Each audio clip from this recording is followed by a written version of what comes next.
certains, ça va être difficile. Bonjour à toutes et à tous et bienvenue dans ce webinaire dédié à la vente en ligne, dédié au e-commerce et merci à tous d'être présents. Donc je suis Meryl Boots, chef de projet à la CPME Nouvelle-Aquitaine et CPME Gironde.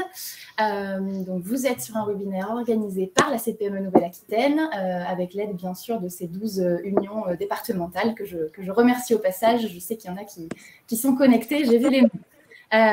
Donc c'est un webinaire organisé dans le cadre de l'action de sensibilisation des TPE et PME à la transformation numérique, une action qui est financée par la région Nouvelle-Aquitaine, que j'en profite pour remercier et pour saluer au passage si jamais il y a des gens de la région qui sont connectés aujourd'hui également.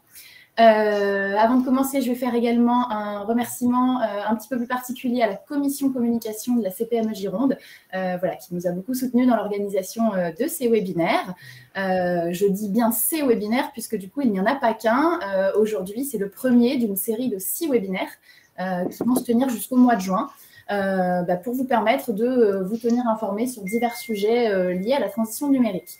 Je vais vous remettre tout à l'heure dans le chat le lien pour vous inscrire au suivant si jamais il vous intéresse. Donc, avant d'entrer dans le vif du sujet, un petit rappel d'utilisation de la plateforme. Donc, vous avez un chat que vous avez déjà commencé à utiliser, sur lequel vous pouvez vous saluer, vous dire bonjour, nous faire part si jamais il y a des problèmes de son ou d'image.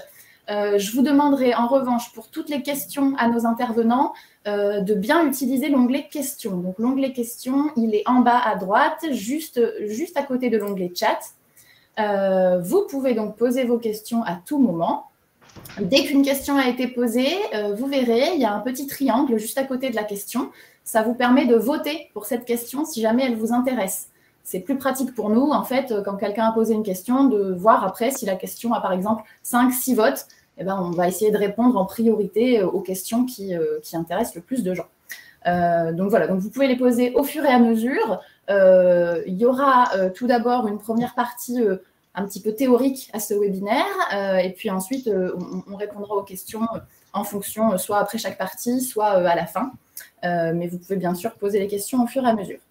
Avant de vous présenter mon merveilleux plateau d'invités, un petit point sur le e-commerce aujourd'hui. Donc la France aujourd'hui, on est quand même le deuxième marché e-commerce d'Europe, après le Royaume-Uni. Il y a une étude de la Fédération du e-commerce et de la vente à distance qui est parue là tout début février, qui nous dit que le bilan du e-commerce en France en 2021, c'est quand même 129 milliards d'euros qui ont été dépensés en ligne. Le poids du commerce, le poids du e-commerce dans le commerce de détail, c'est 14% à ce jour. C'est quasi 2 fois plus qu'il y a 4 ans. Et rien que sur l'année 2021, c'est 11% de plus de sites e-commerce qui ont vu le jour. Donc, sans aucun doute, la crise sanitaire a vraiment poussé les gens à acheter beaucoup plus en ligne. D'ailleurs, 38% des cyberacheteurs déclarent avoir consommé beaucoup plus depuis le début de la crise. Et surtout, 70% des gens qui achètent en ligne souhaitent voir leur commerce de proximité être présent sur Internet. Donc, voilà, on a une dernière intervenante qui vient de nous rejoindre. Alors, Chantal, si tu peux juste couper ton micro pour pas qu'on ait trop de bruit parasite, merci. Donc, je disais, 70% des acheteurs en ligne qui souhaitent voir aujourd'hui leur TPE-PME de proximité vendre en ligne, donc c'est plutôt encourageant. Aujourd'hui, en ligne, on a un panier moyen d'achat qui est de 60 €. Alors, ce 60 €, on va le voir après, il ne faut pas qu'il le rebute.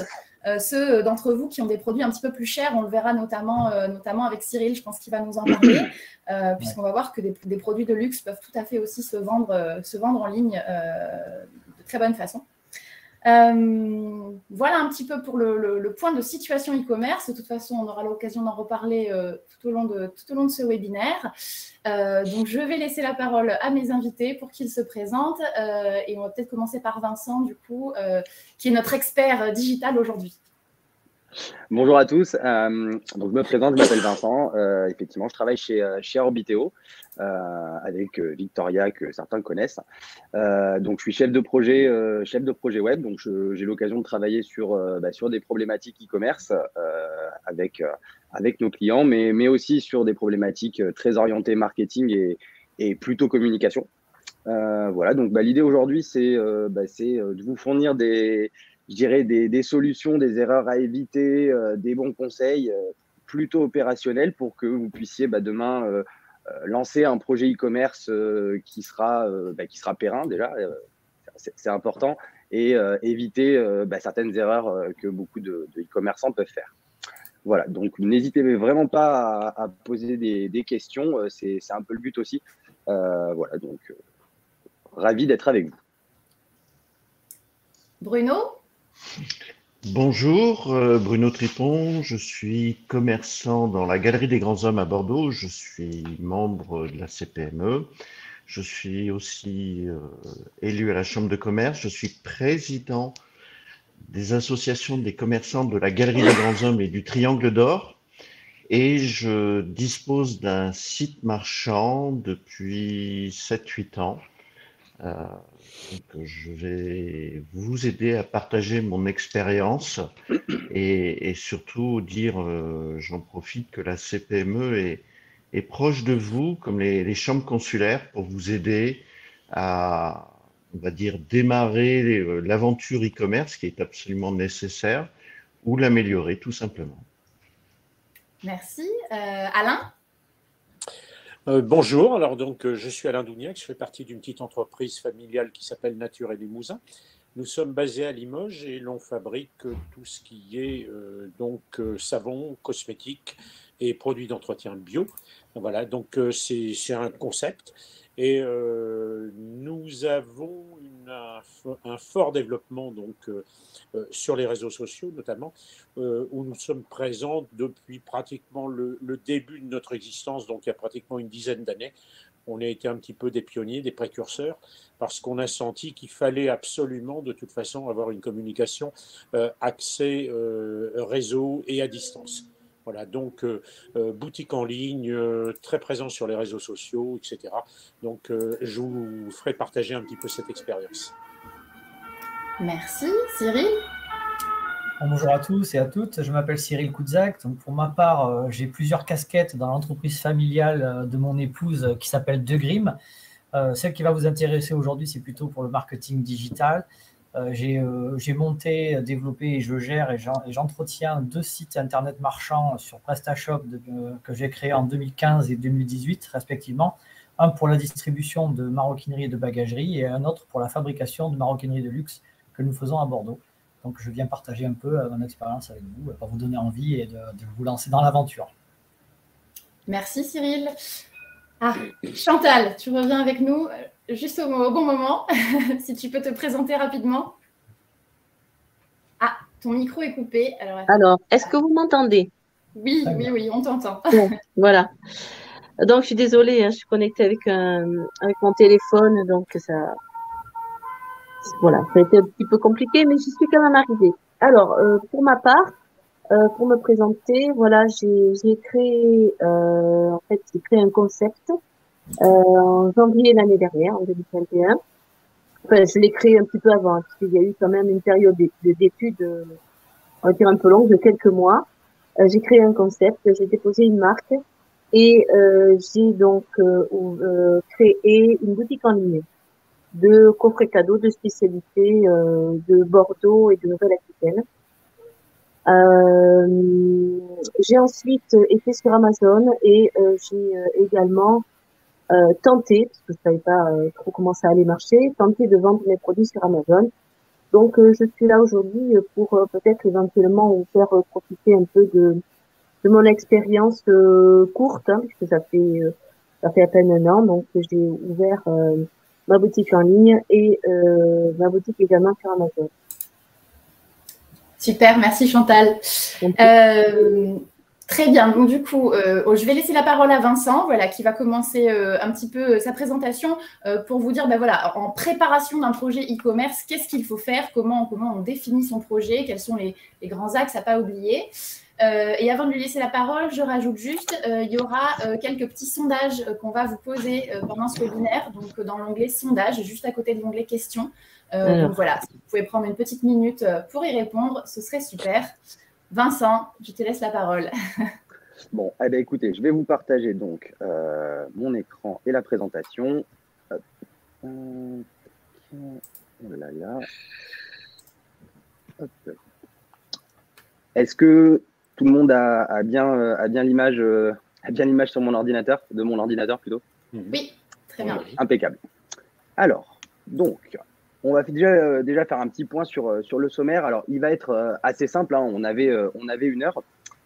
Donc, l'idée, vraiment, aujourd'hui, on va être opérationnel, mais je dirais opérationnel sur ce qu'il y a à mettre en place à la fois en amont du projet et une fois que le projet est lancé. Mais on ne pourra pas, en tout cas, je dirais, aller très, très loin dans le développement, par exemple, de chaque canal d'acquisition qu'on pourrait utiliser. Mais on va vous donner toutes les cartes, en fait, en tout cas, pour que demain, vous puissiez approfondir la chose si c'est important pour votre business, tranquillement et sereinement avec, je dirais, tous les pièges à éviter et toutes les bonnes pratiques à mettre en place. Donc, du coup, on va voir donc déjà comment on prépare son projet e-commerce parce que c'est important. On ne se lance pas à l'abordage sans avoir préparé un certain nombre de choses et d'éléments. Sinon, on risque tout simplement de prendre beaucoup de temps, d'avoir un projet qui peut-être ne verra jamais le jour, ou bien d'avoir tout simplement des surcoûts entre chaque élément, je dirais, parce que vous allez passer d'un prestataire à l'autre et qu'on va défaire des choses qui ont déjà été faites parce que tout simplement la feuille de route qu'on a suivie n'était pas la bonne. Donc, parmi les éléments qu'on va retrouver qui sont importants dans la préparation du projet e-commerce, on va avoir donc la définition du catalogue produit. On va avoir la définition des moyens de livraison également. Évidemment, c'est tout ce qui est logistique, c'est un élément très, très, très, très important et crucial lorsqu'on fait du e-commerce. Ensuite, définir le dispositif qui va vous permettre de gérer vos stocks. Donc, pareil, c'est quelque chose qui, alors, en fonction de la taille et des problématiques, ça peut être assez simple à gérer et des fois, ça peut être beaucoup plus compliqué et ça peut être un sujet qui devient central. Ensuite, définir donc une techno que vous souhaiteriez privilégier. Donc, on va voir ensemble comment on peut justement déjà privilégier une techno à utiliser. Préparer donc un cahier des charges justement qui sera la feuille de route qui vous servira pour échanger avec les différentes parties prenantes à qui vous aurez affaire pendant le projet e-commerce. Ensuite, dans un temps 2, on va voir donc comment ça se déroule une fois que le lancement est fait, hein, parce que il y a déjà un gros travail à faire en amont, mais une fois que c'est lancé, il y a plein d'éléments à prendre en compte. Donc notamment la maintenance et l'hébergement, qui sont des points que par ailleurs on peut avoir tendance un petit peu à négliger ou à oublier lorsqu'on crée son site. Pourtant c'est quelque chose de très important. Ensuite, la gestion de la boutique, je dirais, et de ses clients au quotidien. Comment ça se passe, quels sont les éléments qu'on va devoir prendre en compte. Et ensuite, évidemment, communiquer pour attirer des visiteurs sur le site. Donc, on verra les principaux canaux d'acquisition de visiteurs qui sont possibles à mettre en place, leurs avantages et leurs inconvénients. Et enfin, dans un temps 3, on vous fera un petit résumé des bonnes pratiques et des erreurs à éviter. Et voilà, donc l'idée, je pense que ça va être à la fin de la première partie, donc de la partie 1, on passera peut-être aux questions et également aux témoignages pour que vous puissiez poser vos questions avant de démarrer la partie 2. On fera pareil à la fin de la partie 2 et puis après le résumé, vous pourrez poser l'ensemble des questions qui vous restent. Alors, attention, juste peut-être pour nos intervenants, Bruno, si jamais vous voulez répondre aux questions par écrit, ne cliquez pas pour afficher les questions en direct, sinon on va les perdre après, on n'aura plus le fil de celles auxquelles on a répondu ou pas encore. J'ai vu. Merci. Bon, très bien. Alors, la préparation donc, du projet e-commerce. Donc, définir le catalogue produit, c'est vraiment la première chose à faire. Avant quoi que ce soit, vous devez savoir ce que vous voulez vendre. Alors, savoir ce que vous voulez vendre et aussi être capable de fournir les éléments à quelqu'un d'extérieur qui va intervenir sur le projet, que ce soit un prestataire, une connaissance, un ami, peu importe. Voilà, il faudra que vous ayez un catalogue produit clair, précis et je dirais le plus exhaustif possible. Donc, l'idée, ça va être d'établir donc une matrice Excel hein, qui va comporter donc d'une part les catégories de produits, donc comment sont rangés vos produits. Alors là-dessus, pareil, hein, il peut y avoir donc pas mal de petits conseils à droite à gauche. Vous pourriez décider de le faire comme vous le faites en magasin, si vous avez un magasin par exemple, mais vous pouvez aussi décider d'avoir une approche, je dirais, plutôt utilisateur et de revoir complètement finalement la manière dont vous catégorisez vos produits pour que ça réponde finalement plutôt à un besoin de l'utilisateur plutôt qu'à une classification, je dirais, venue de l'usine ou du fournisseur auprès duquel vous achetez vos produits. Donc, ensuite, il vous faudra évidemment un prix hein, pour chacun de vos produits, une description.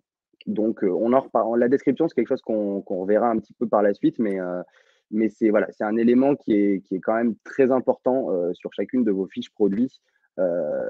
C'est même plus important que le prix parce que ça va apporter de la précision et ça va vous permettre aussi de devenir plus visible sur Google. Donc, établir une matrice Excel, donc gérer les déclinaisons de produits. Alors, ça, c'est un vocabulaire que peut-être aujourd'hui, vous n'avez jamais entendu, mais ce qu'il faut savoir, c'est qu'une déclinaison de produits, c'est tout simplement des tailles pour mes t-shirts. Donc, j'ai mes t-shirts qui sont disponibles en taille S, M, L, XL, qui peuvent également être disponibles en rose, en vert ou en jaune. Donc, c'est ce qu'on appelle des déclinaisons de produits. Alors, pourquoi c'est quelque chose que j'ai mis un petit peu à part? Parce que on pourrait penser aujourd'hui que ça reste un produit, parce que c'est une référence comme une autre. En revanche, lorsqu'on fait du e-commerce, ce qu'il faut savoir, c'est que finalement, votre t-shirt, qui soit en XL, rose, vert, bleu ou en S, la description en quelque sorte que vous allez apporter à votre produit sera la même. Donc, au début où le e-commerce a commencé, on n'a pas trop fait attention à cette gestion de déclinaison et on se retrouve aujourd'hui avec voilà, des sites sur lesquels vous allez pouvoir consulter le t-shirt qui va prendre toute la première page avec 12 produits ou peut-être 20 produits d'un t-shirt qui finalement a simplement la couleur qui change. Et donc, c'est à la fois problématique en termes d'usage pour l'utilisateur. C'est fatigant de devoir faire beaucoup de pages pour passer au produit suivant, mais aussi pour Google qui n'apprécie pas finalement ce qu'on appelle la duplication de contenu qui va se faire du coup pour chaque description du produit qui seront pour le coup identiques. Donc ça, c'est quelque chose à vraiment prendre en compte et à souligner, je dirais, auprès du prestataire avec lequel vous travaillez, par exemple, pour qu'il n'y ait pas de malentendus et que vous ne vous retrouviez pas avec une gestion de vos déclinaisons de produits qui soit un petit peu absurde. Ensuite, donc, il faudra définir les caractéristiques de votre produit. Donc, pareil, dans votre matrice Excel, il faudra définir, matière, par exemple, c'est en coton. Voilà. En gros, toutes les caractéristiques que votre produit peut avoir, il faudra les annoter. Ça apporte des précisions pour l'utilisateur. Et pareil, ce sera quelque chose qui sera important au moment où vous voudrez insérer les fiches produits sur le site e-commerce. Donc, précisez aussi si vous avez des règles spécifiques sur le catalogue, par exemple. Est-ce que, en fonction de la quantité commandée, ça donne lieu à des réductions? Est-ce qu'il y a une quantité minimale qui doit être commandée pour ce produit ou pas? Voilà. Donc, toutes ces choses-là, pareil, c'est des éléments qu'il faudra annoter. Est-ce que certains produits disposent de délais de livraison supplémentaires? Ça peut arriver. Donc, c'est pareil, c'est quelque chose qu'il faut préciser sur le catalogue des produits. Donc, voilà. Là, globalement, on a fait le tour. Alors, il y aurait plein de choses. On pourrait dire encore plein de choses.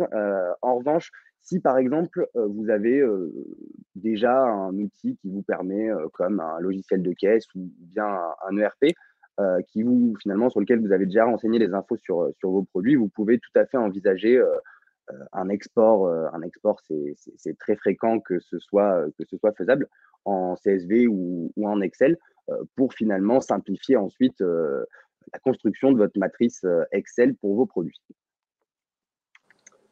Alors, ensuite, il faudra donc définir les moyens de livraison. Donc, très important, évidemment. Donc, la question, c'est comment les clients peuvent récupérer leurs produits. Donc, globalement, en termes d'usage, on va avoir donc le retrait en magasin, qui est assez classique.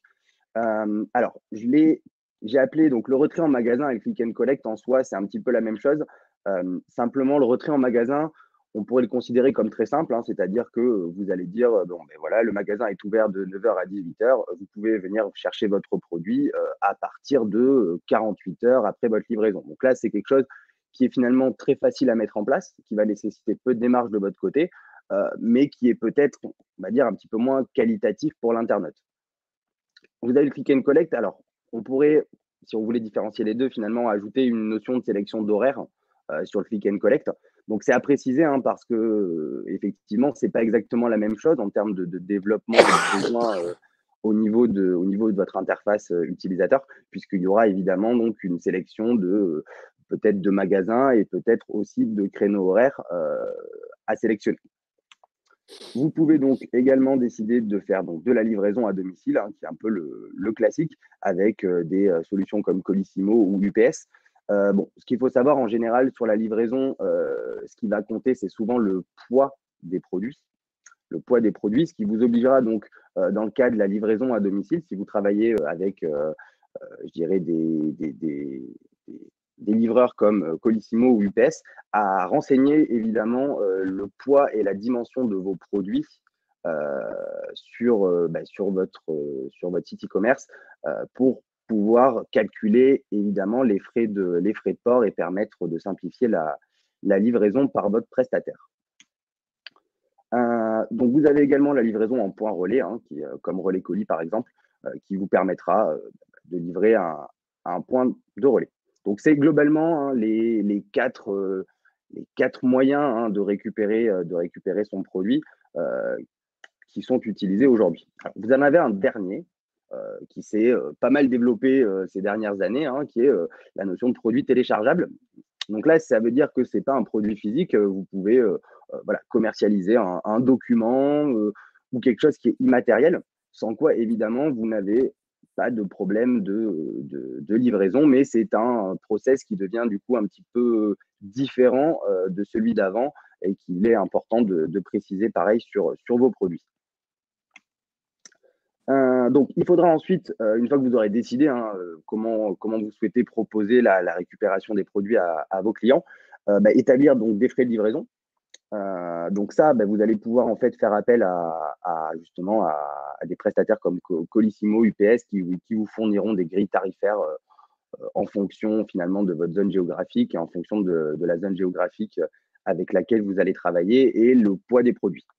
Donc, une fois que vous avez ça, vous savez aussi comment composer vos prix hein, sur Internet. Donc, c'est pareil, c'est quelque chose qui vaut peut-être, si vous voulez envisager de livrer à domicile, qu'il faudra prendre en compte au moment où vous allez décider du prix final que vous allez proposer hein, pour vos produits, puisque vous pourriez, par exemple, avoir rajouté certains frais de livraison ou bien les inclure dans votre prix. Ça, c'est un petit peu à vous de voir comment vous voulez aborder cette stratégie tarifaire. Mais en tout cas, c'est à prendre en compte avant d'établir un prix final pour vos produits. Prévoir donc une matrice de gestion des frais de livraison, c'est pareil, vous en aurez besoin pour configurer votre boutique. Et toujours pareil, si vous travaillez avec des parties prenantes, ça vous permettra d'être efficace et de limiter surtout les erreurs. Pour définir donc tout ce qui va être lié au stock. Alors, la gestion des stocks, donc vous pouvez tout simplement décider de ne pas avoir de gestion de stock, hein, ça peut arriver en fonction de ce que vous pouvez vendre. Vous pouvez avoir une gestion de stock qui va être manuelle, donc avec l'outil que vous allez utiliser, la solution e-commerce que vous allez utiliser. Donc, il y a la plupart des solutions adaptées, hein, je dirais, au e-commerce vous permettront d'avoir un suivi de vos stocks. C'est-à-dire que lorsque quelqu'un, vous dites que vous avez 100 produits de cette référence, chaque fois que quelqu'un va l'acheter, ça va le décrémenter des 100 et ce sera à vous manuellement de venir remettre à jour le produit et son stock quand vous aurez reçu de nouveaux produits. Donc, c'est tout à fait envisageable. Hein. Il y a beaucoup d'entreprises qui aujourd'hui même utilisent, je dirais, leur outil e-commerce presque comme un logiciel de caisse, hein, en quelque sorte. Donc, c'est plutôt un logiciel e-commerce à la base, mais on le détourne en logiciel de caisse et on s'en sert pour gérer ses stocks, gérer ses fiches produits, gérer ses clients et gérer presque l'activité de la boutique. Est-ce qu'il n'y a pas une certaine taille quand même d'entreprise, de nombre de produits au-delà desquels c'est quand même difficile à gérer avec cette solution manuelle? Complètement. Évidemment, il y a forcément un nombre de produits. Plus on a de produits, plus ça va être compliqué. Bien qu'il existe des solutions, hein, toujours pareil, intermédiaires. Par exemple, on peut, sur la plupart des outils, envisager un traitement par fichier Excel qui peut limiter le temps. Donc, on est toujours sur une solution manuelle qui prend un peu moins de temps, mais effectivement, voilà, il faut savoir que c'est quelque chose qu'il faudra prendre en compte et prévoir le temps nécessaire de mise à jour. Donc, plus vous aurez de produits, plus il faudra envisager donc, ce qu'on appelle une synchronisation des stocks avec un outil tiers que vous pourriez utiliser, qui est la plupart du temps un ERP ou un logiciel de caisse.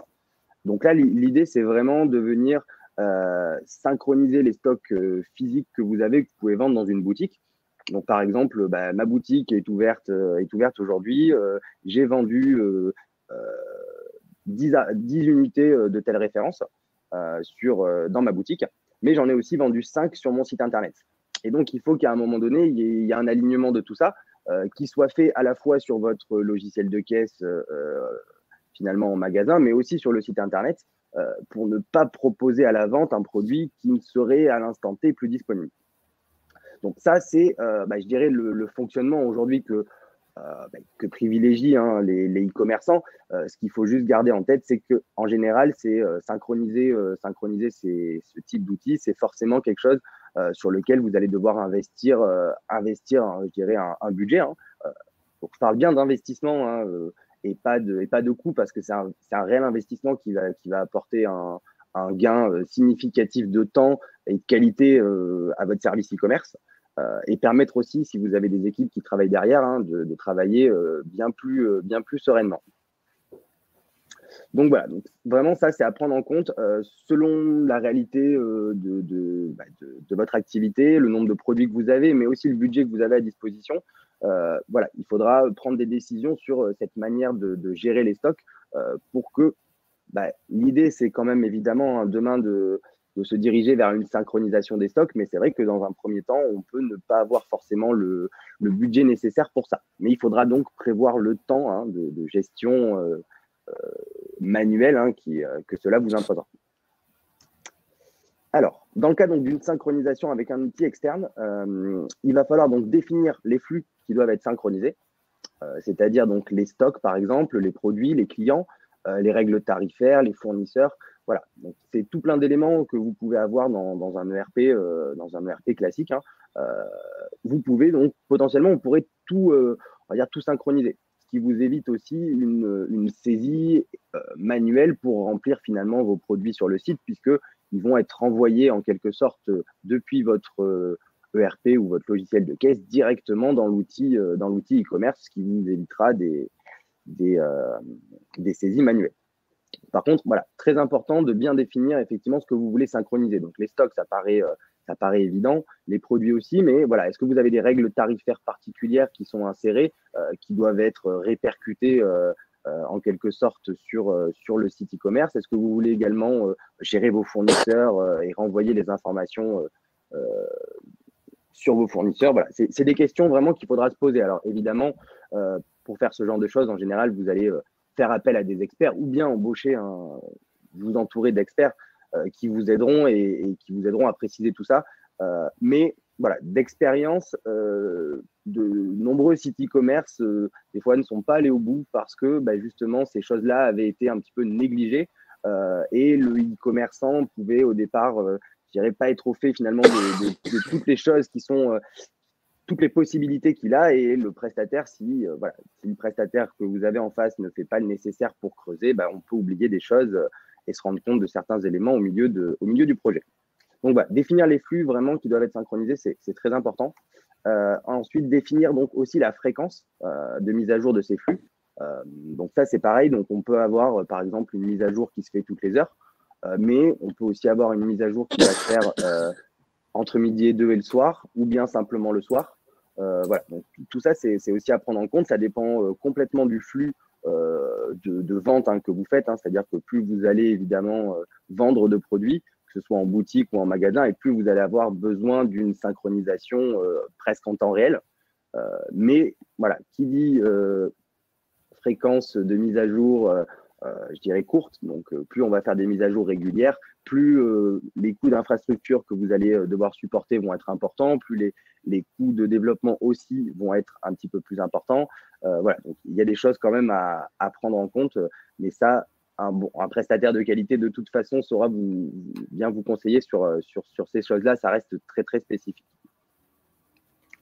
Alors, on a une petite réaction du coup dans le chat. Donc, Jean qui nous dit « J'ai un logiciel de caisse, mais je n'ai absolument pas le temps de saisir les quantités en stock achetées auprès de nombreux fournisseurs différents qui sont encore pour beaucoup en facture papier ou au mieux PDF. » Alors, peut-être que là, nos chefs d'entreprise peuvent réagir et nous donner peut-être un retour sur vous, le temps que ça vous prend justement pour faire ces mises à jour, ou qu'est-ce que vous avez mis en place comme outil? Alors, moi, pour ma part, j'ai choisi mon logiciel de caisse en prévision de le connecter à mon site marchand. Et effectivement, dans la partie distribution, on gère un catalogue à peu près de 1000-1500 références en permanence, hors déclinaison, c'est-à-dire qu'en plus, je ne compte même pas le nombre de couleurs qu'il y a par référence. Et il y a l'autre site, on gère à peu près une cinquantaine de produits, plus les déclinaisons. Donc, en fait, en termes de travail, c'est inimaginable ce que ça peut demander. Déjà de le faire avec la caisse, mais après, si on doit le refaire sur Internet, c'est juste infaisable. C'est même pas réalisable, c'est pas possible. Donc, si vous voulez passer le cap de la vente en ligne avec un catalogue aussi gros, je pense que vous n'allez pas avoir le choix de prendre Je pense que vous ne le faites pas parce que ça demande du temps, parce que vous n'avez pas les automatismes. Il faut que vous preniez le temps de le dompter, votre logiciel de caisse, que vous preniez le temps vraiment de référencer vos fournisseurs, de faire vos commandes à l'avance, de les saisir à l'avance, avec les prix d'achat et les prix de vente. Ça fait que quand vous le réceptionnez, il n'y a plus qu'à appuyer sur le bouton quantité et ça valide tout. Et ça vous permettra d'avoir une gestion beaucoup plus pointue déjà de votre point de vente, savoir ce que vous avez vendu de tel fournisseur, à quelle marge, à quel prix, à quelle remise, etc. Mais en plus de ça, vous allez économiser 75% du temps, 75% des manipulations que vous n'aurez pas à refaire sur votre site. Je vous laisse imaginer, vous recevez 10 pièces, vous en vendez une en boutique, vous avez votre site, vous en vendez une sur Internet dans une autre couleur. La caisse est fausse parce que vous n'avez pas intégré la vente Internet et votre Internet est faux parce que vous n'avez pas intégré la vente de la caisse. Donc, c'est absolument un chronophage à un point, vous ne pouvez même pas imaginer à quel point ça va être l'enfer sur des gros catalogues. Donc, je vous dis, faites l'effort, je pense que vous pourrez le faire. C'est des habitudes à prendre et franchement, vous ne regretterez pas. Donc, vraiment, déjà avoir un logiciel de caisse assez performant avant même de se lancer dans la vente en ligne, c'est vraiment la première étape. Alors, quand on a des petits catalogues, moi je reviens totalement à Vincent, des fois, ce n'est pas nécessaire. Il y a le mal de l'informatique, c'est l'overkill, c'est-à-dire avoir des outils disproportionnés par rapport aux besoins. Ça, il n'y a rien de pire parce que déjà, là, on est tous à un niveau inégal de compétences informatiques. Il y en a certains, on leur met un outil extrêmement puissant, ils ne sauront pas l'utiliser, donc ça ne sert à rien. Je pense que Vincent va parler du choix du site marchand qui va s'offrir à vous. Ça, c'est une des premières choses à définir, c'est qu'est-ce que je vais choisir comme modèle de site marchand, quelle marque de modèle de site marchand je vais choisir pour pouvoir bien l'utiliser à mon niveau de compétence et aussi à la taille de mon catalogue. Ok.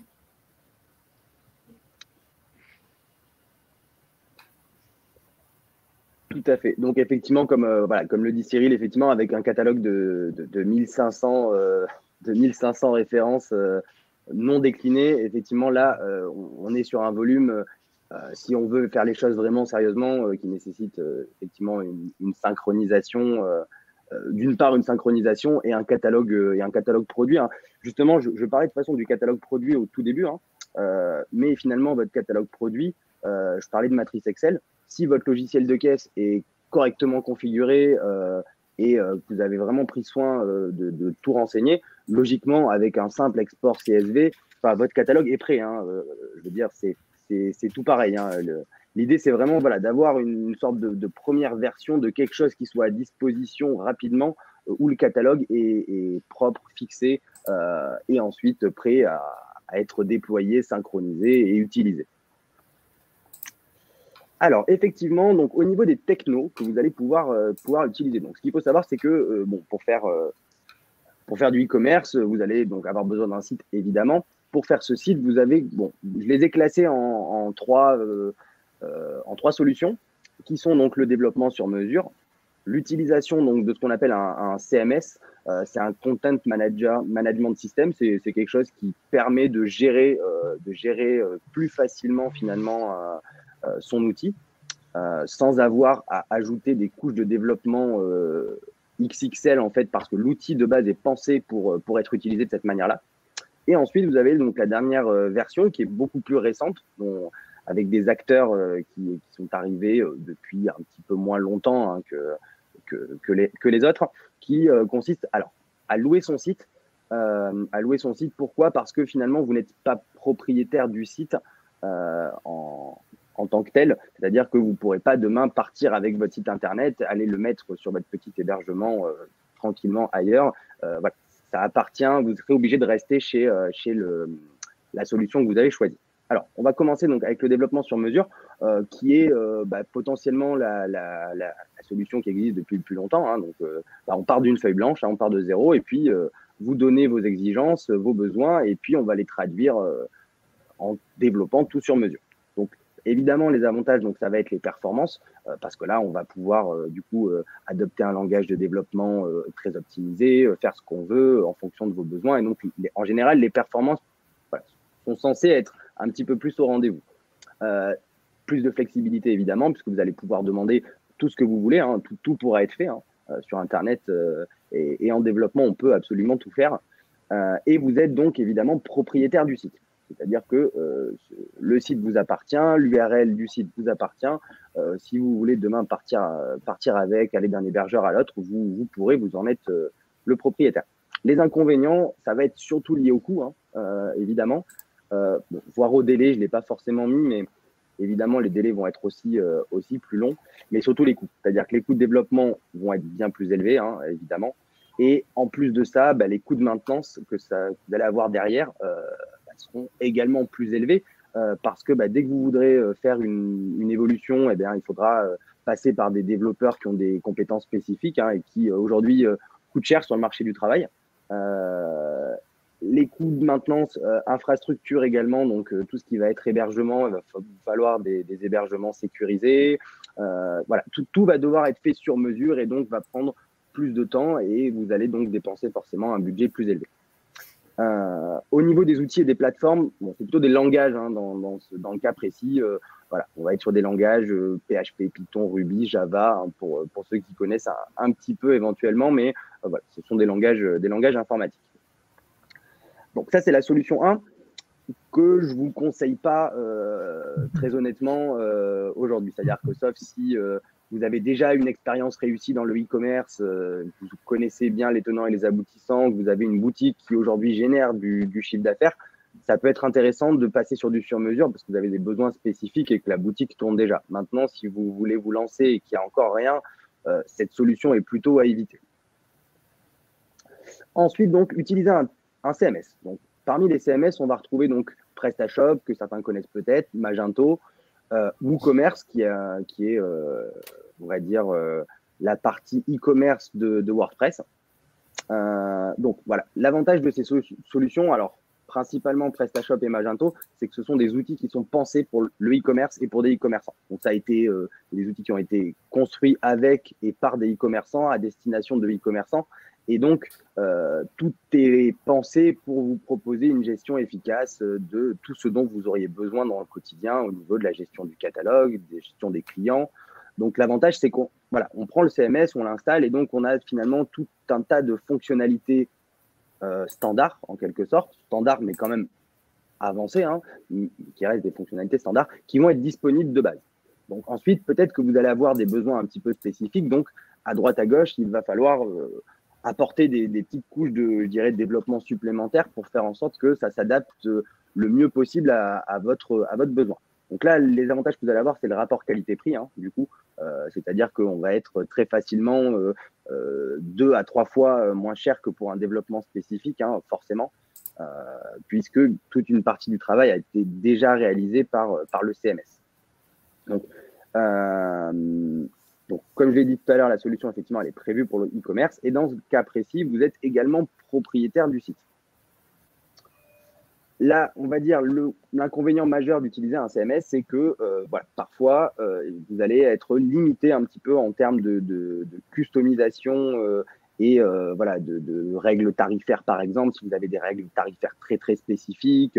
Voilà, il y a des domaines d'activité dans lesquels ça va être plus compliqué. Nous, on travaille, par exemple, avec un client qui commercialise du poisson. Le poisson, voilà, c'est quelque chose qui est très encadré et qui a finalement une gestion en interne qui est plus compliquée que d'envoyer un produit qui ne se périme pas, qui n'a pas de date de péremption et qui n'a pas de notion de stock complexe.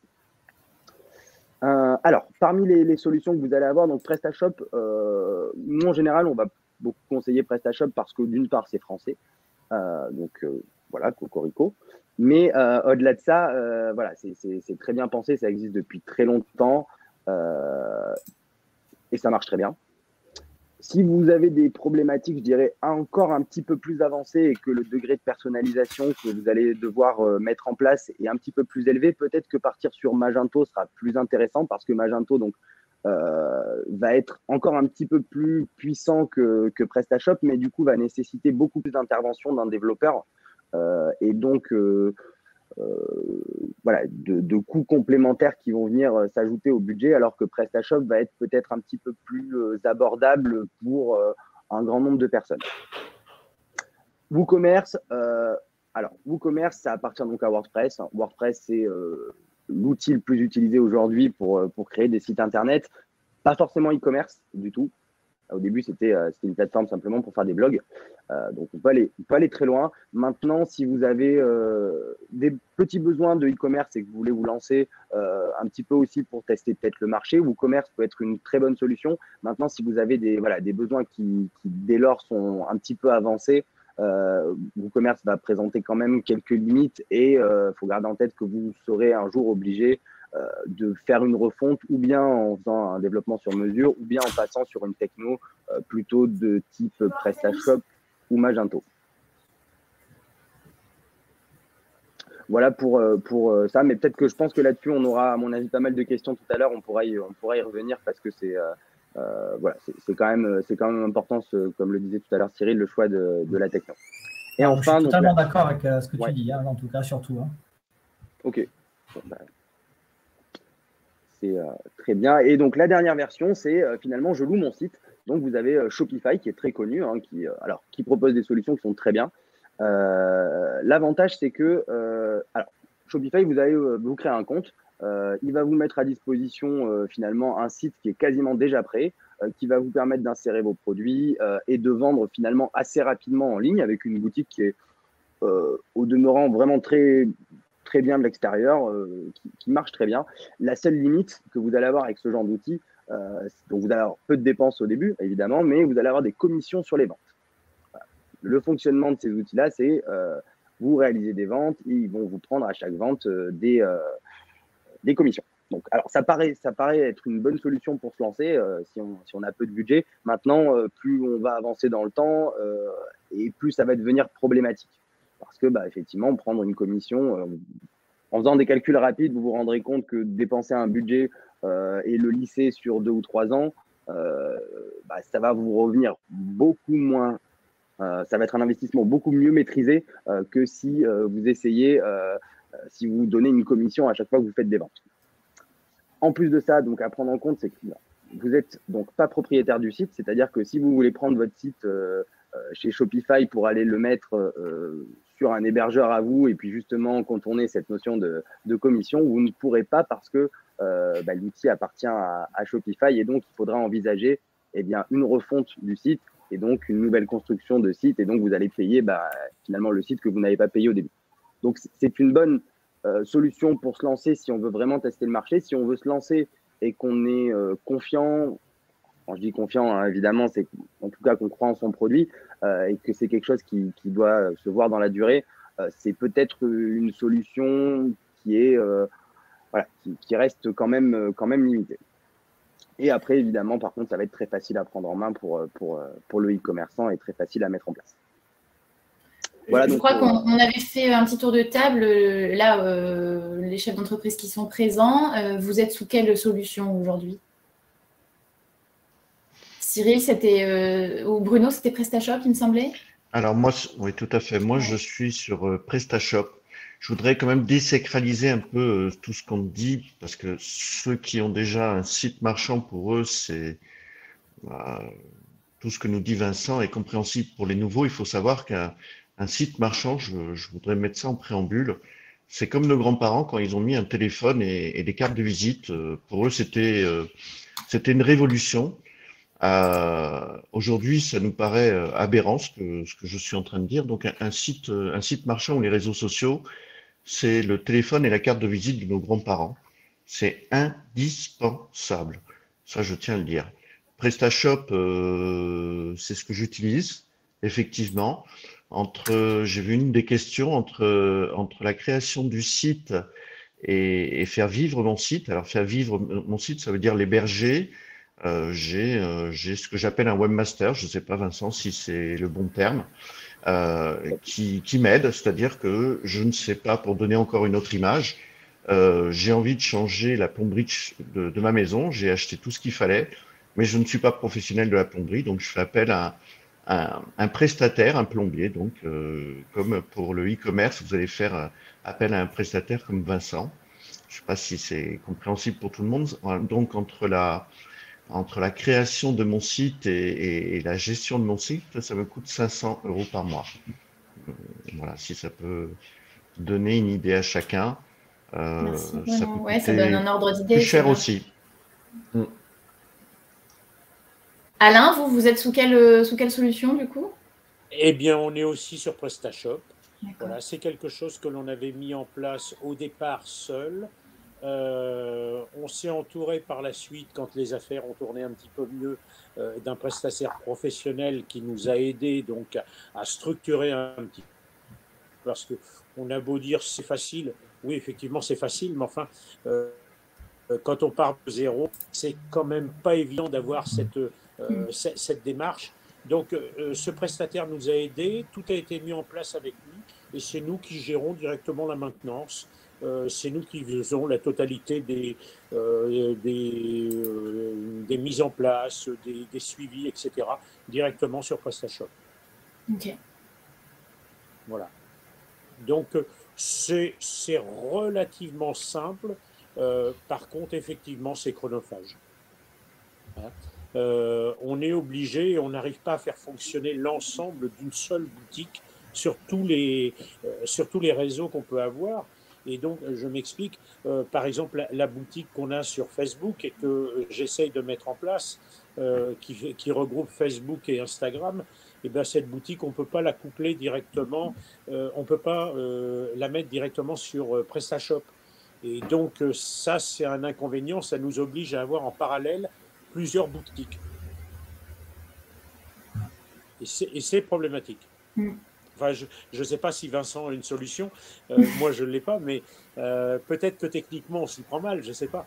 Mais on n'arrive pas à tout faire fonctionner. Donc, c'est effectivement extrêmement chronophage. Vincent n'a pas de solution miracle, apparemment. Là, disons qu'il faudrait évidemment, je dirais, regarder un petit peu précisément ce dont vous avez besoin et où se situent concrètement les problèmes. Mais si j'ai bien compris, l'idée, c'est d'envoyer les produits qui sont sur votre site dans la boutique Facebook, c'est ça? Oui, exactement. Ok. Bon, normalement, là, comme ça, je dirais que PrestaShop, il a des modules et des outils qui lui permettent de le faire logiquement. Et évidemment, entre les deux, il peut y avoir des petites problématiques. Est-ce que votre site est customisé ou non? Enfin, voilà, il peut y avoir plein de petites choses qui interfèrent, mais logiquement, c'est possible. Bon, on vous mettra en lien après le webinaire, du coup, comme ça, Vincent, tu pourras aller voir. Exactement. Très bien. Peut-être juste rapidement, Cyril et Chantal, quelle solution vous utilisez pour qu'on puisse donner une idée? Je laisse la primeur à Chantal. Alors, Chantal est formatrice de boutique en ligne. Voilà. Donc, ce qui aide, en fait. Hein.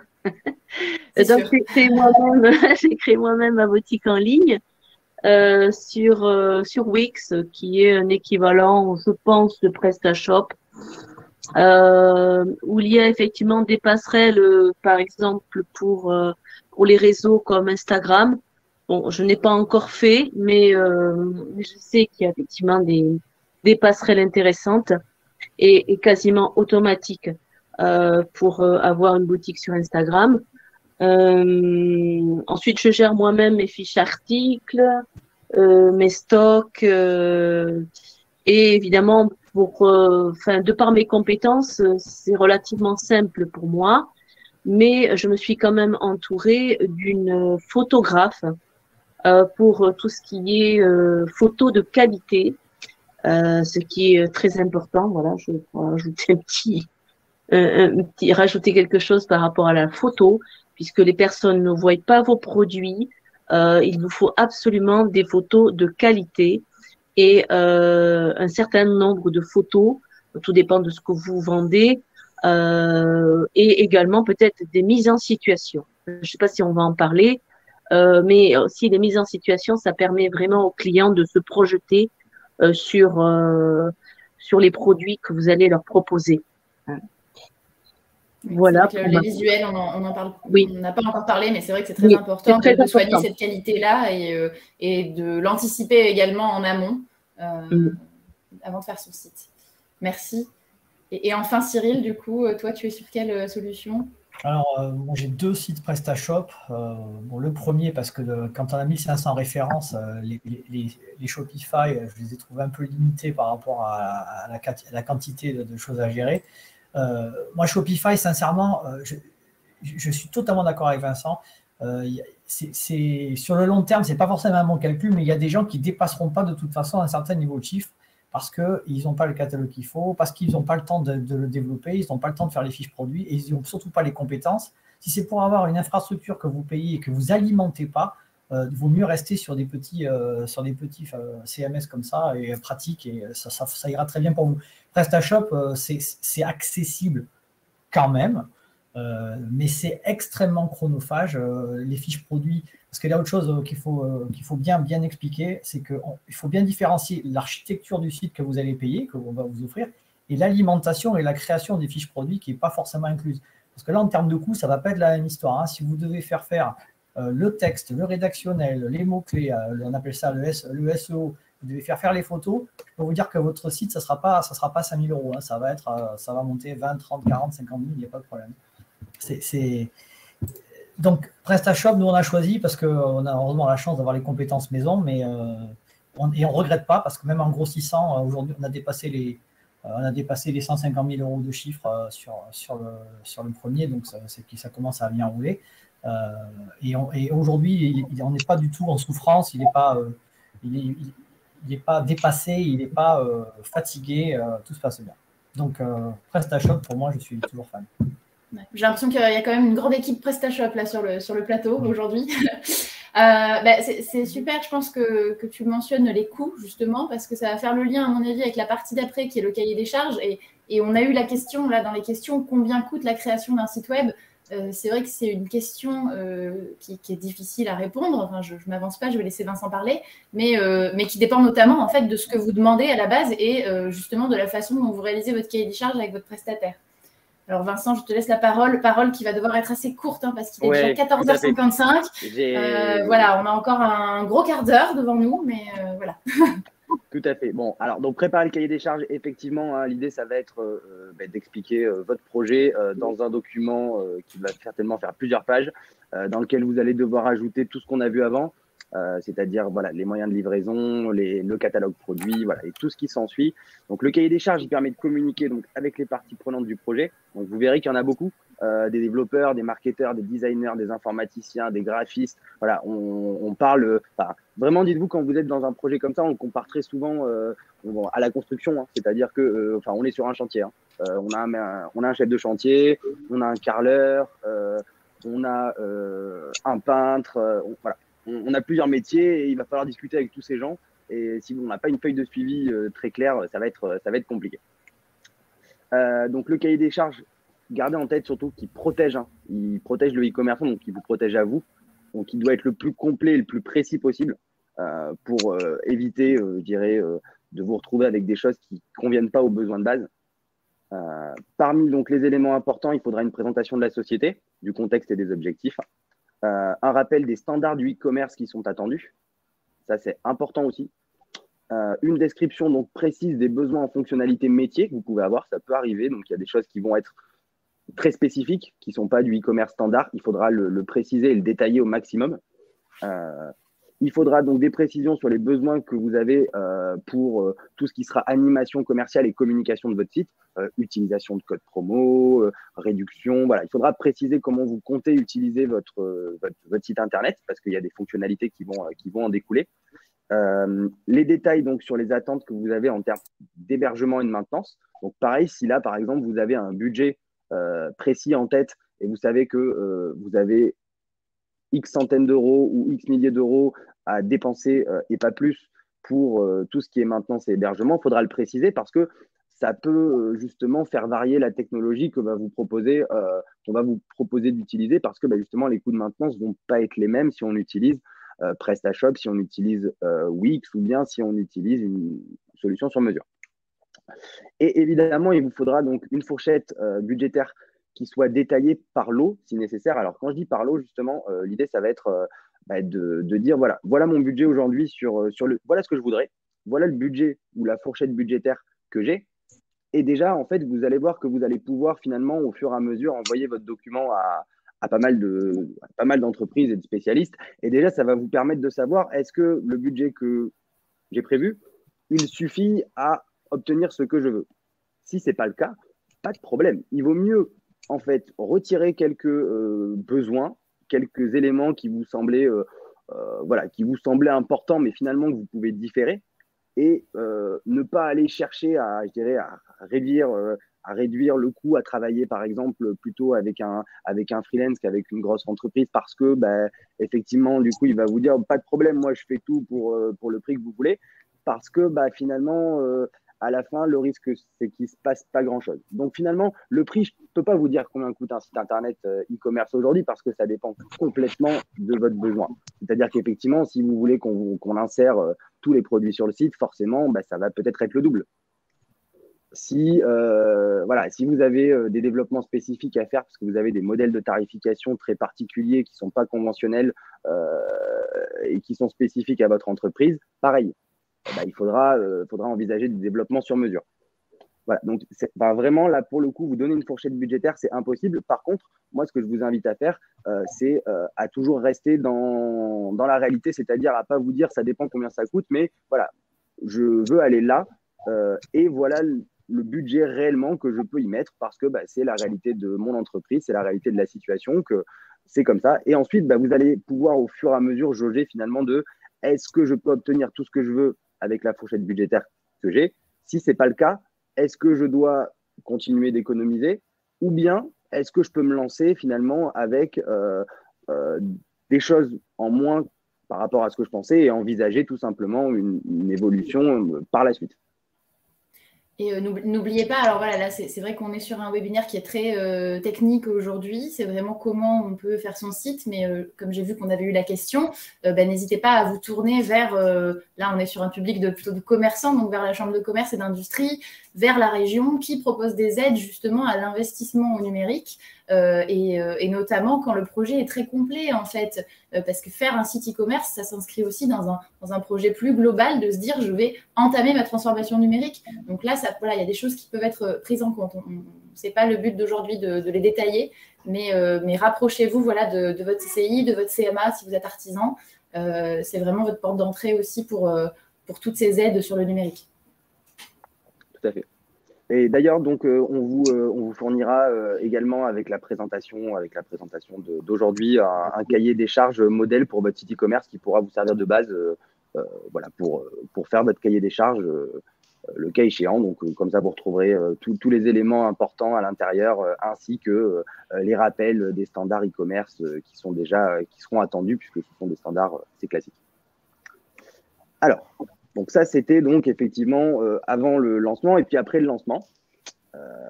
Du coup, il va falloir prendre en compte donc, ce qu'on a déjà cité, on a un peu anticipé, c'est-à-dire la maintenance et l'hébergement. Donc, il va falloir donc là-dessus penser surtout, ça c'est un conseil, gardez-le en tête, restez propriétaire de votre nom de domaine. C'est super important, votre nom de domaine, c'est votre URL. C'est-à-dire CPME-Gironde. Ce serait .fr, pardon. J'avais un doute sur le .fr ou le .com. Donc, .fr. voilà, si c'est votre nom de domaine, il faut que vous restiez propriétaire de ce nom de domaine. Je dis ça parce que il y a des formules chez Wix ou chez Shopify qui des fois voilà, peuvent être moins claires là-dessus. En tout cas, assurez-vous que vous êtes propriétaire tout simplement parce que dites-vous que c'est le terrain. Si vous avez, dans le cas de, voilà, vous avez un bien immobilier, ce qui va avoir de la valeur, c'est le terrain, en quelque sorte. La maison, elle a une valeur, mais elle a beaucoup moins de valeur que le terrain. C'est pareil pour un site internet. Il a donc l'URL sur laquelle l'utilisateur se rend, et il y a ce qu'on met sur cette URL. Et ce qui vaut réellement je dirais, ce qui finit par valoir, en tout cas, quelque chose, en tout cas, et qui vaut beaucoup, en général, c'est plutôt justement l'URL, c'est-à-dire sa capacité à attirer du visiteur, sa notoriété. Voilà, c'est ça qui va faire la renommée. La technologie, à moins que vous ayez développé Airbnb, sinon la technologie qu'on pose dessus, la plupart du temps, a beaucoup moins de valeur que votre nom de domaine. Donc voilà, assurez-vous de rester propriétaire, que vous ayez un accès et que ce soit vous le propriétaire de ce nom de domaine. Ne serait-ce que pour vos mails aussi, ça fait crédible d'avoir votre boîte mail avec le nom de votre société, ça fait quand même bien, quoi. Oui, aussi. Tout à fait. Donc après, voilà, choisir un hébergeur qui va être plutôt réactif. Alors, je vous en ai mis quelques-uns. Là, on rentre dans une partie un petit peu technique où vous pourrez avoir des conseils, mais voilà, vous aurez le document. Parmi les plus connus, vous avez ces ODSwitch et Plantoster qui sont très très bien et qui ont des gros services clients. Pensez à bien spécifier que vous souhaitez avoir des sauvegardes régulières de votre site et surtout de vos données. Au-delà du site, c'est vraiment les données que vous avez à l'intérieur qui sont importantes, hein, toutes les commandes qui ont été passées, les informations clients. Ne pas négliger non plus les coûts d'infrastructure. Le site, il doit être à la fois rapide et sécurisé. Donc voilà, vous avez un site e-commerce, c'est important, ne pas négliger les coûts que vous allez avoir là-dessus. Et ils sont vraiment à prendre en compte en amont, avant même de démarrer le projet. Et je dirais, bon, pour cette partie-là, c'est quand même bien d'être accompagné par des professionnels parce que d'une part, ça va limiter les pannes et en plus de ça, ça va limiter le temps de résolution de chaque problème que vous pourrez rencontrer.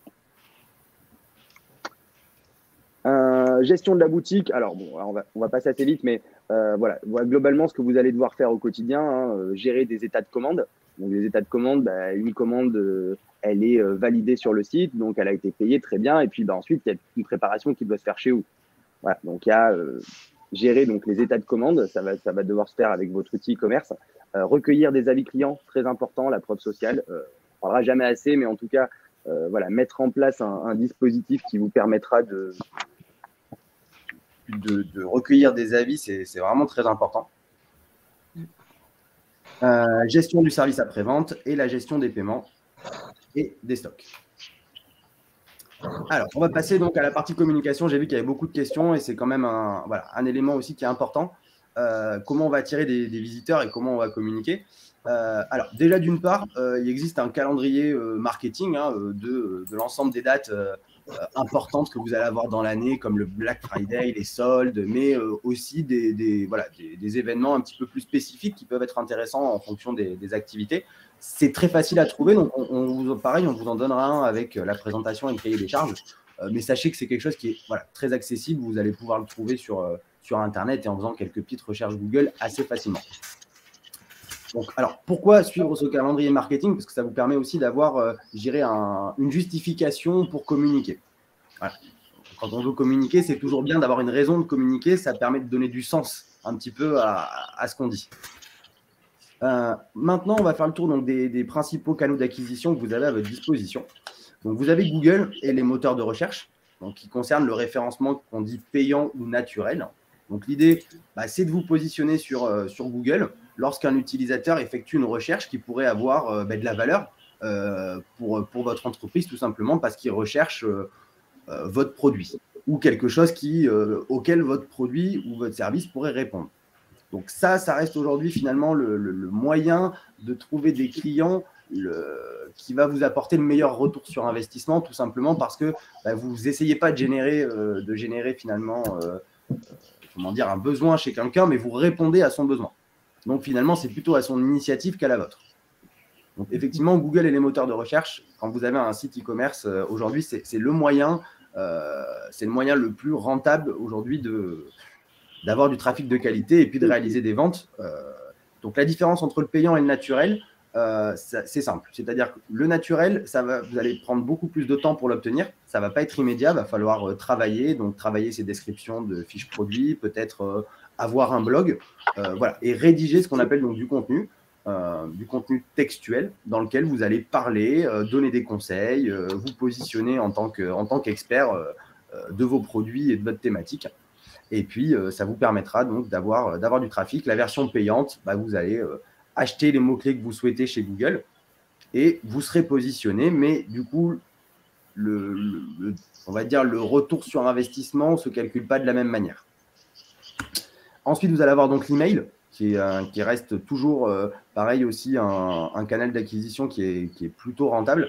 Alors, quand je parle d'email, évidemment, je parle d'email de personnes qui ont sollicité qui vous ont sollicité et pas des emails qu'on aurait scrappés sur Internet ou bien qu'on aurait achetés en base de données. On aura un dernier webinaire sur le RGPD notamment et la cybersécurité. Voilà, vous saurez tout. Voilà. Les réseaux sociaux. Donc, pareil, là, je pense que nos intervenants, je termine mon listing, puis nos intervenants vont pouvoir, je pense, vous donner des petits tips là-dessus, parce que les réseaux sociaux, donc ça peut être un très bon moyen également de trouver de nouveaux clients. Attention aux réseaux sociaux, ça peut parfois être chronophage et peut-être un peu moins rentable que d'autres choses, donc vraiment à rationaliser en tout cas sur son utilisation. L'affiliation, alors c'est assez récent, ça se pratique beaucoup aux États-Unis, un petit peu moins en France, mais c'est quelque chose qui se démocratise de plus en plus. L'idée, c'est de vous afficher sur un site internet dont les utilisateurs peuvent avoir un intérêt pour vos produits. Et à ce moment-là, c'est finalement le blogueur ou la plateforme sur laquelle vous êtes affiché qui prend le risque parce que vous allez payer lorsqu'une vente est réalisée sur votre site. Voilà, c'est-à-dire que le site sur lequel vous faites votre pub ne sera rémunéré que si la vente est réellement réalisée sur votre site. Les marketplaces, qui peuvent être aussi très intéressantes. Alors, les marketplaces, ça va de Amazon et de Cdiscount, donc les grosses marketplaces auxquelles on peut penser. Mais il existe aussi des marketplaces comme Leroy Merlin, comme Conforama, qui vont du coup être un petit peu plus thématisés et un petit peu moins larges en termes de produits. Donc, ils peuvent être aussi assez intéressantes.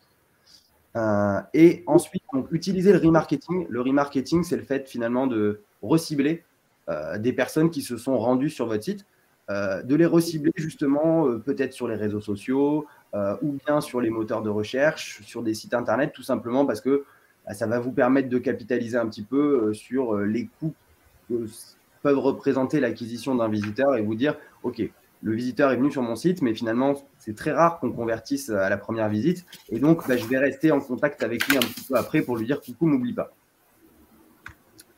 Alors, surtout suivre ses statistiques et ajuster constamment sa stratégie, c'est très important. C'est difficile de taper dans le mille du premier coup. Donc, vraiment, il y a moyen sur Internet d'avoir beaucoup de statistiques, beaucoup d'informations. Donc, je vous invite à les consulter régulièrement et puis à ajuster, être capable d'ajuster en temps réel au maximum. Bon, voilà. Terminé pour les canaux d'acquisition. Donc, peut-être avant qu'on passe à la fin, je pense que nos intervenants doivent avoir pas mal d'informations, notamment sur les marketplaces, sur les réseaux sociaux. Oui, voilà, faire un petit tour de table sur, en effet, comment vous communiquez autour de vos sites e-commerce. Et alors, on a une question, si jamais vous avez la réponse, chacun d'entre vous, vous pouvez l'aborder. C'est quel est le budget ou alors quel est le pourcentage de votre chiffre d'affaires Internet dédié à la promotion, à la communication du site e-marchand?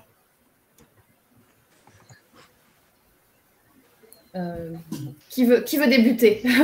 Bon, moi j'ai le chiffre, alors si vous voulez je peux le dire, Ouais, mais alors, après Cyril. je sais que Chantal elle a plein de choses à dire aussi sur les marketplaces, donc je vais laisser peut-être la parole à Chantal sur les marketplaces, elle est une experte. Non, pas vraiment, ça fait qu'un an. Donc, tout d'abord, au niveau de la publicité, pour commencer, j'ai décidé de ne pas en faire. Voilà, donc je n'ai pas dépensé un seul euro pour la publicité. Ce que je fais, c'est effectivement sur Google Business, qui est un réseau également, qui est gratuit. Donc, en fait, je crée des posts sur Google Business. Alors, je ne sais pas trop, je suis pas trop réseaux sociaux non plus. Pour l'instant, c'est à développer. Voilà. C'est vrai que j'ai eu énormément de travail au départ, justement, à la conception du cahier des charges, même si je ne suis pas passée par un prestataire, du cahier des charges, de l'idée, de la conception, de la réalisation du site internet, ça m'a pris énormément de temps. Bon, après, quand c'est fait, c'est vrai, c'est beaucoup plus facile. Et donc, pour revenir sur les marketplaces, en fait, j'ai testé parce que j'étais pas forcément convaincue. J'ai testé quelques produits et en fait, bon, c'est relativement compliqué également, hein, les marketplaces. Surtout, bah, moi, j'ai du vin dans mes coffrets. Donc voilà, je dirais, il faut montrer patte blanche. C'est pas si évident que ça. Voilà, hein, c'est pas je mets mes produits, je vends. Hein, c'est beaucoup plus compliqué que ça. Et après, je peux dire que effectivement, ça a marché assez rapidement. Donc toi, Chantal, c'est sur Amazon, c'est ça, du coup? Je suis sur Amazon, oui. Ok, uniquement sur Amazon. Oui, alors j'ai testé une autre marketplace, mais ça n'a pas marché. Donc j'ai abandonné. Voilà, il en existe plein. Pour l'instant, je trouve que celle qui marche le mieux, enfin, pour mes produits, c'est Amazon. Donc voilà. toi, c'est des coffrets cadeaux, donc il y a de la nourriture et des bouteilles de vin également. Donc peut-être aussi il y a ça, voilà, il y a ça à notifier parce qu'en effet, du coup, la vente d'alcool, il y a certainement des spécificités. Il y a des spécificités, des droits, des agréments à avoir. Donc pour tout ce qui est nourriture, de toute façon, sur Amazon, il faut demander une autorisation. Voilà. Et du coup, peut-être ce qui pourrait être intéressant par rapport à ton site e-commerce en direct, en fait, quel est le pourcentage de vente que tu effectues sur Amazon par rapport à ton site Sur Amazon, c'est 80% de mes ventes. Oui, voilà, donc du coup, c'est quand même c'est énorme. C'est hyper importante. Okay. C'est énorme. Alors, c'est vrai que pour ma boutique en ligne, j'ai pas encore fait de pub, j'ai pas encore, vraiment mis le. Oui, mais au final, la marketplace, quelque part, est une façon de communiquer aussi. Oui, la marketplace est une façon de communiquer, surtout que dans mes coffrets, en fait, je mets une carte de visite et sur laquelle je mets mes coordonnées. Voilà, si les personnes veulent m'appeler, il n'y a pas de souci, voilà. Et j'ai un flash code qui renvoie directement sur un QR code qui renvoie directement sur ma boutique en ligne. Alors, en fait, j'utilise Amazon un peu aussi pour ça, en fait. Voilà. Ok, bon, super. Voilà. Merci, Chantal. Du coup, Cyril, si tu avais des chiffres aussi à nous donner et un retour d'expérience.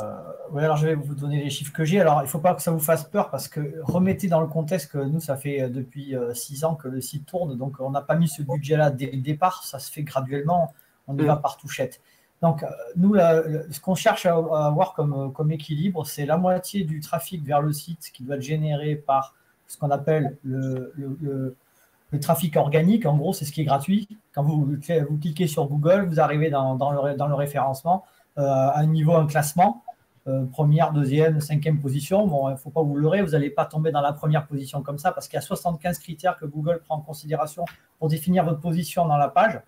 Et il y a toujours des gros qui seront devant vous de toute façon. Alors, je fais une parenthèse marketing parce que je sais que vous aimez l'humour, mais on dit qu'on peut enterrer un cadavre dans la deuxième page des résultats Google pour vous dire que c'est un travail de longue haleine. Personne ne va cliquer sur les liens trop bas. Donc, avoir la moitié du trafic qui est généré par ça, l'autre moitié, il va être payant parce que ça ne suffira pas pour générer des conversions. Il faut que vous ayez des gens qui viennent chez vous. Donc, c'est le trafic payant. Effectivement, il y a différents types de trafic payant. On peut le faire soit par des annonces que vous voyez en haut, il y a marqué il y a votre société, votre lien, ce que vous vendez, votre point fort. Mais il y a aussi un comparateur de prix Google Merchant que je trouve extrêmement bien placé en rapport qualité-prix, ce que ça rapporte en conversion par rapport au coût que ça génère.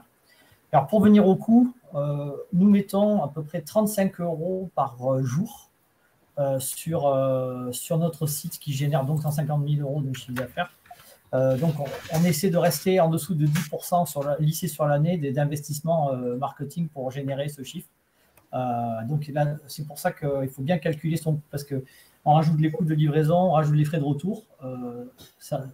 Pour peu que vous fassiez un peu de promotion, la rentabilité d'un site internet ne sera pas la solution à tous vos problèmes. Il faut faire hyper attention à piloter financièrement votre site. Voilà. Mais voilà les chiffres que je partage avec vous. Moi, je voudrais rajouter quelque chose. Je ne fais aucun investissement, ce qui est une erreur de ma part. Je fais à peu près 8% de mon chiffre d'affaires sur le e-commerce, 170 000 euros. Cyril en fait pour information 15%. Donc 2 fois plus en faisant de la communication. Mais le référencement naturel est déjà le premier passage assuré pour avoir un succès avec un bon référencement de produits. C'est ce qu'on disait au tout début, voilà, bien travailler ses textes en fait avec quelqu'un qui va être aussi expert là-dedans, parce que écrire sur Internet, c'est pas la même chose qu'écrire sur du papier, j'ai envie de dire. Et en effet, du coup, c'est ce qui se dit dans le chat là, même le référencement, même l'organique a un coût. Dès qu'on veut faire de la qualité, en effet, si on paye un expert ou même si nous on prend le temps de le faire, il faut anticiper ce temps ou cet investissement. Merci. Et un marketplace type Amazon prend entre 20 et 30% de commission. Ah oui, pour répondre à la question qui avait posée, tout dépend des produits. Tout dépend des produits. Pour mes produits, c'est moins. Voilà. Parce qu'en fait, les frais que vous avez sur Amazon, vous avez également le transport dedans. Enfin, voilà. Donc, le transport et la commission. Pour moi, la commission, elle est plutôt de 12%. Sur mes produits qui sont des produits, c'est de la nourriture ou boisson. D'accord. Peut-être parce que l'heure tourne et on va devoir bientôt clôturer. Alain, un retour, vous peut-être sur comment vous communiquez et attirer des visiteurs via les réseaux sociaux? Oui, uniquement. Nous n'utilisons aucun marketplace. Notre seule stratégie est simplement d'être présent sur les réseaux sociaux et de ramener le maximum directement sur notre site marchand. Voilà, c'est la stratégie. Alors, on arrive à booster. Alors, vous allez voir, c'est sans aucune mesure avec les chiffres qui ont été annoncés.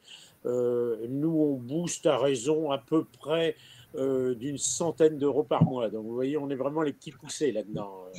Voilà. C'est vraiment très, très minime. Donc, pas d'éclat là-dessus. Ça nous ramène, bon an, mal an, à peu près entre 4 et 6% de notre chiffre d'affaires annuel directement comme ça, qui tombe à partir de ça. Et qui s'en occupe de la gestion des réseaux? C'est vous directement ou vous avez quelqu'un? C'est nous, ouais, c'est moi directement. Okay. C'est moi directement. Donc, je fais à peu près 2 à 3 parutions sur les réseaux sociaux par semaine. Ne voulant pas en faire plus, parce qu'après, j'estime que j'ai l'impression que ça lasse les gens. Voilà. Donc, je fais 2 à 3 parutions et évidemment des animations dans lesquelles il y a des concours, on demande l'avis des gens, on fait une multitude de choses. On essaie de le rendre le plus vivant possible. Et les réseaux sociaux, c'est principalement Facebook et Instagram. Je me suis inscrit il y a quelque temps sur LinkedIn. Je m'aperçois que ce n'est pas du tout notre cible. Pas du tout notre cible. C'est pas notre truc. Voilà. Oui, donc, on continue, on enfonce le clou. Donc, c'est une savonnerie artisanale, vos produits, c'est ça? Exactement, c'est de la savonnerie artisanale. Et apparemment, c'est la cible. On est bien dans le. Quand on est sur ces 2 réseaux sociaux-là, apparemment, on est bien dans les clous. Oui, ça semble. À première vue. Ça semble être bien adapté. C'est le cas. Vous avez Pinterest de temps en temps. Vous avez Pinterest éventuellement qui pourrait être intéressant. On pourrait aussi. Il faudrait que je m'intéresse à d'autres choses. Le problème, c'est toujours pareil, c'est le temps de le faire. Ah oui.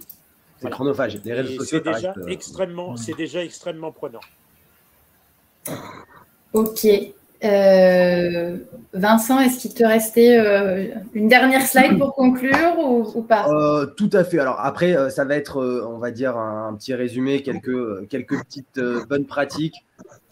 Donc, établir la matrice Excel ou bien configurer correctement votre logiciel de caisse. Rédiger des descriptions pour vos produits. Important, prévoir les fonctionnalités d'animation commerciale. En voilà quelques-unes. Et utiliser Google et les moteurs de recherche pour promouvoir la boutique. Et les erreurs à éviter, alors, se concentrer sur l'esthétique et oublier le plus important. Alors ça, c'est des choses qu'on voit régulièrement. Quand on parle de e-commerce, voilà, enfin, faites simple. Essayez de respecter les codes du e-commerce, c'est toujours plus simple. Ah, ouais.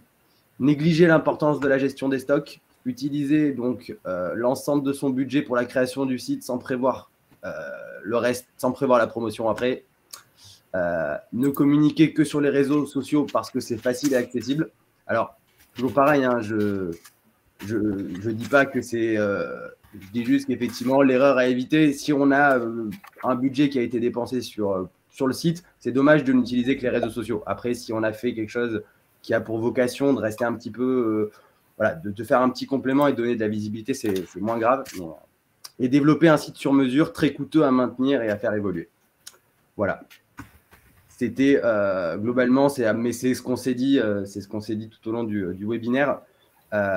Et donc, pour rappel, on vous remettra donc la présentation, un cahier des charges modèle qui pourra vous servir à faire le cahier des charges de votre projet e-commerce facilement.